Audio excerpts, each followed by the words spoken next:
Hi everyone and welcome to my channel.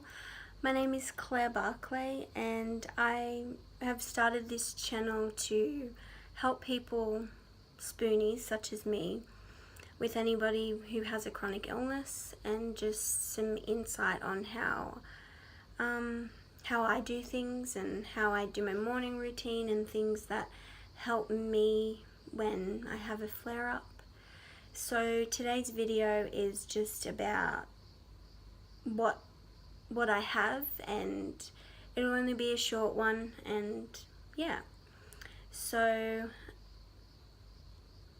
4 years ago, on March 15th 2015, I got diagnosed with pancreatitis. See, I just woke up with it. It's not in my family, so we didn't really know anything about it. I woke up with it one day. I was in so much pain. Like, I'd never felt anything like this before. And I kind of just put it off and waited a whole day. As you do, you just think it's a tummy bug or whatever. And it got to the afternoon and I couldn't do it anymore, so we went to the ER. And we were there for like 3 or 4 hours, which for the ER, that's pretty quick. And yeah, I got blood tests and everything, and they came back and they said, you have pancreatitis. And me and my mum kind of just looked at each other like, what? What's that?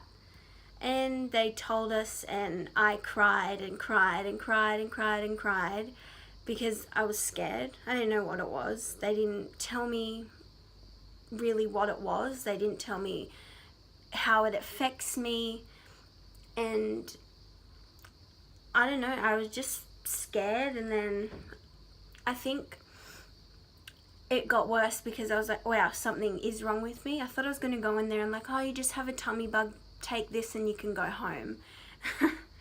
Yeah, well, I was in there for a week, and the only way they help you, sort of, or not really help, the only way they can calm it down is to starve you. So a week went by with no food and on the drip.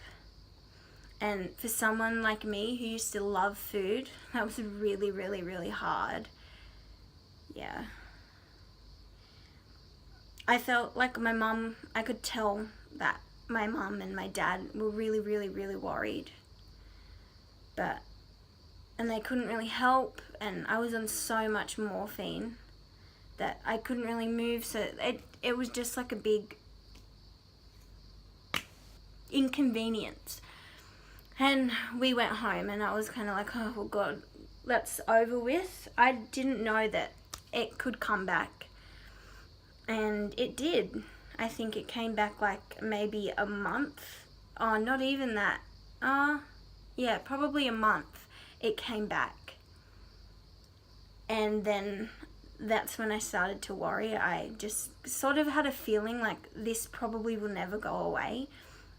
And it didn't. So I had pancreatitis attacks nearly every week for a whole year. I was in the hospital. I spent all of year 10 in hospital. Really, really, really unwell. I missed out on school. I was behind in everything. I couldn't do anything with my friends. So that was like really, really tough for me. I gained a lot of weight, and I fell into a really, really, really deep depression. That was probably the hardest year for me.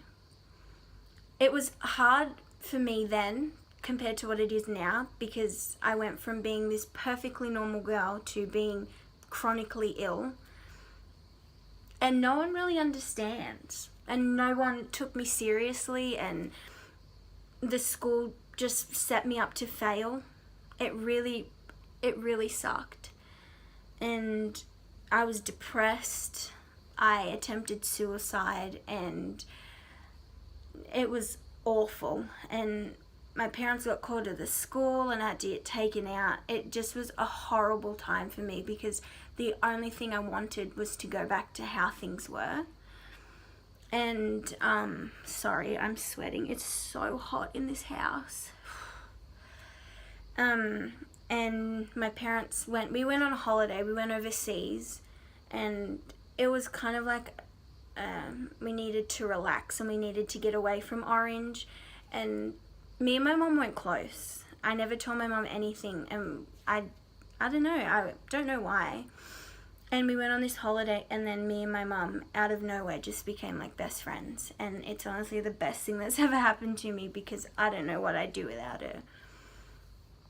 So that was really good. I'm really glad we went on that holiday, because me and my mum became very, very close, and I started to tell her things. Yeah, and it just kept going on, and I had pancreatitis for like another year, and I've had so many surgeries. I think I'm going on 10 in February, which is a lot in 4 years. So that went on for 2 years, and I had it all through year 11 as well, which was horrible, because I started off year 11 really, really hopeful, and I was like, I'm going to work hard, I'm going to do everything. I started doing really well in exams, and I studied hard, and then I got another attack. After like a month of not having anything, I was happy, the pain was under control, and then I got another attack, and I just completely gave up. I don't want to do anything anymore. And I just became really, really miserable, and I didn't try, I didn't want to do anything. Yeah, so school was like another year 10, but not as hard, because I'd already had a year of being sick, so it was normal for me. And towards the end of year 11, I started getting really, really awful period cramps, and it was horrible. Like, I didn't think it was normal what I had. What I was feeling was not normal period cramps. I'd had my period since year 7, and I'd never, ever, ever felt like that before.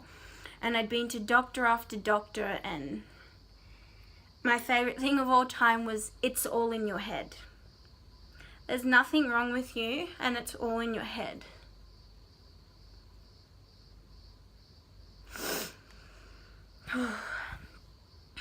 Sorry. That is probably the worst thing anyone could possibly say to you, is that what you're feeling is not real. And they don't help you, they don't give you anything.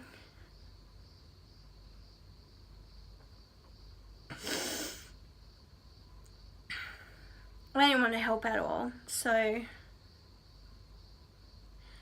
I changed doctors and I went to a new one, which I'm still with now, and she's a godsend. I have no idea what I'd do without her. She has helped me more than the specialist. She does so much for me, and I'm so, so, so, so grateful. And I just couldn't do it anymore. I was sick of being told that what I was feeling was in my head, and that there was nothing wrong with me.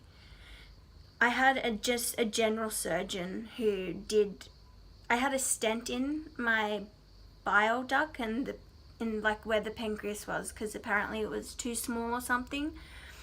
So he took out a stent, and he said that he checked everything, but he beat my parents downstairs to the canteen. They had left me, they walked downstairs, and my surgeon was already there, and I'd been finished my surgery.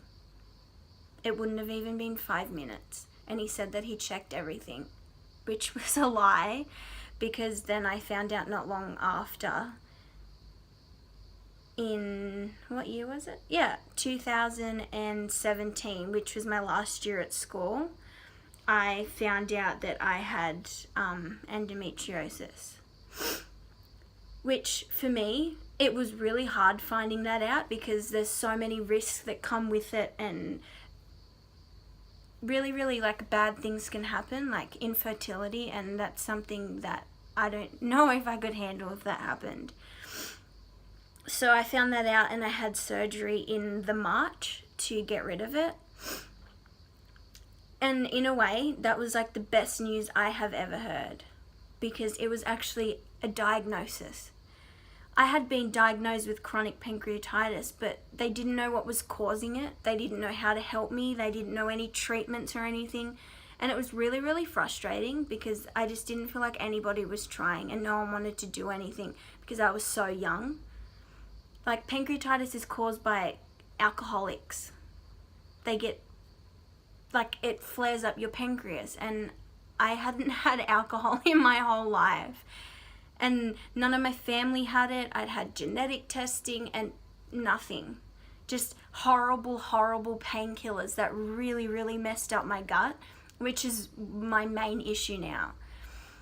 So when he said, you have endometriosis, I was really, really upset because I don't know what the future holds and I don't know if it will come back. But then again, I was so happy that someone was like, this is what you have, this is what's causing it, this is how we treat it, you can have surgery, and done. So I had this surgery in March, and I also had Botox injections into my pelvic floor muscles. I think it was like called vaginismus or something. It's like where any intercourse or using tampons or anything is excruciating. It's sort of like, it's like sandpaper. It was awful. And you constantly have irregular bowel movements and so I had the surgery and I still get pain, but it doesn't even bother me. And I got the rod in my arm, which is right here. There's like a little dot scar thing. So that's why I don't get my period, because the one natural thing that ladies get causes this, which is pretty shitty. So yeah, and I ended up getting really bad, like I don't get my period anymore, but I know when that time of the month is because I just get awful pains in the stomach. So they put me back on the pill and that got rid of the pain. So it's not really there anymore, but the only thing that's still there is the bloating. Oh my God, the bloating. It's horrible. It's like a big basketball is inside my stomach and you touch it and it's like rock hard and it hurts. And it's worse in summer because it's so hot that I'm sweating right now. And the only thing that can ease it is a heat bag, which I'm in love with, my heat bag. It is my biggest lifesaver. And I also take these peppermint tablets. Yeah, they're healthy and they're natural and stuff. They're not bad for your gut or anything, and they get rid of my bloating instantly. But that's the only thing I still have that from. And in March I had the surgery, everything was good, and I was like, good, I can finish off year 12 and I can have a normal life and everything will be good. I was wrong because I missed most of year 12 being really, really, really sick. I have chronic pain, which is a pain in the ass because it just never goes away. I am in pain every day. That's my normal. If someone asks me, like, are you okay? I don't know. I don't know what it's like to not feel pain. Like, people are like, it's frustrating because the stigma around chronic illness is just, it's pathetic. If you can't see it, it's not real. If you went out the day before, like if you didn't go out and then you're out the next day, then you're not sick. And if you're smiling, you're fine. It's just, people don't get it because I've spent 4 years being in excruciating pain. I know how to hide it. I've spent years worth of crying and feeling sorry for myself and not doing anything, and I'm done. I'm done doing that. So it's just frustrating to have nobody understand what you're going through, and you just, I have that too. I get period pains as well. They're not period pains. It's your uterus killing itself, and it's awful, and it's just frustrating. Like, everyone feels their own pain. Everyone's pain tolerance is high for them. Just because I have different pain doesn't mean my pain is worse than theirs, because everyone has their own pain tolerance. But I don't like I don't know how to explain it. It's just frustrating. So year 12 was kind of hard. I wasn't at school. I did my HSC because I wasn't giving up. I wasn't going to be that girl who was sick and didn't do anything. I stayed at school. It was really, really hard, but I wanted to do it. I really did. It was hard and I nearly gave up. I nearly dropped out of school. I couldn't do it anymore, but I stayed. I wanted to show everybody, just because I'm sick and I'm not at school doesn't mean I'm not capable. So I stayed and everything was good. It was just the pain in my gut was horrible. I didn't know what was going on with me. I'd been to my doctor and she's tried so hard, and it's so great that I have somebody like her. And she just gave me heaps of tests. I have a blood test like every week just to check levels and stuff. And she was trying really hard. And at the start of this year,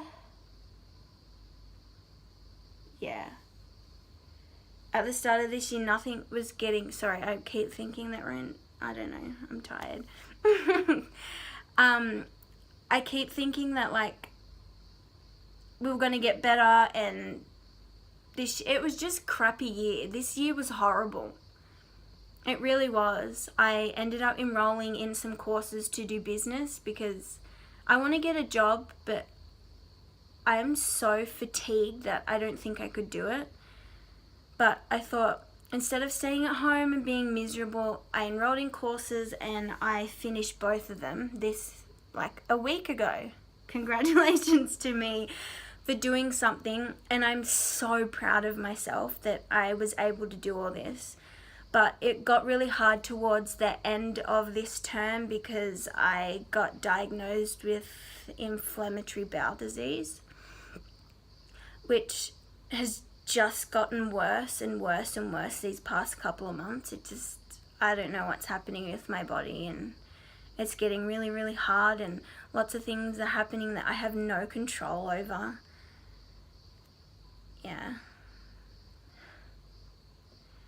Like, it's kind of scary because you see all these things of people who have dealt with this, and they're so, so strong. And I just feel like I don't have any strength left to fight this anymore. And it's just getting super, super hard. And the surgeon I'm seeing, he won't do anything. He won't do the colonoscopy, and it's what I need. I've done all his tests and they're all coming back. He just doesn't think I have it. I've had CT scans that show all the inflammation, and the one thing I need to prove it, he won't do. So it's just super frustrating. So that was like the good thing a couple of weeks ago, that I finished all these courses and I passed them and I got all good marks. So that was like a good thing that came out of it, that I was able to do something more with my life and be able to break through barriers that I didn't think I'd be able to break through. I remember halfway through year 12, I applied for a Charlie Bell scholarship for Ronald McDonald, and I won it. I cried. I was so happy. It was really, really, really amazing. I won $5,000, and I won $5,000 for my studying and school and things like that. It was so great. I didn't think I would get it. They awarded it to me because of my dedication to school, considering how hard things got. I stayed at school and I tried really, really hard. It was really nice. I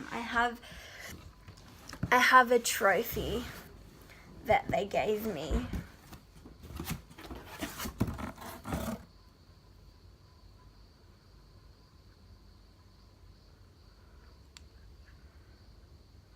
Yeah, they gave me this. So, 2018 Charlie Bell Scholarship proudly awarded to me, Claire Barclay, in pursuit of further studies. So I got this, and it was like, she rang me and I was so happy. I just didn't think that they would have noticed me. Like, there's people out there who deserve that award way more than what I do. But it was just really, really nice to be recognised and not feel so invisible all the time. So yeah, so I'm currently now waiting for more answers for this inflammatory bowel disease. So yeah, thank you for watching this video. I'm sorry if I rambled. Yeah, bye.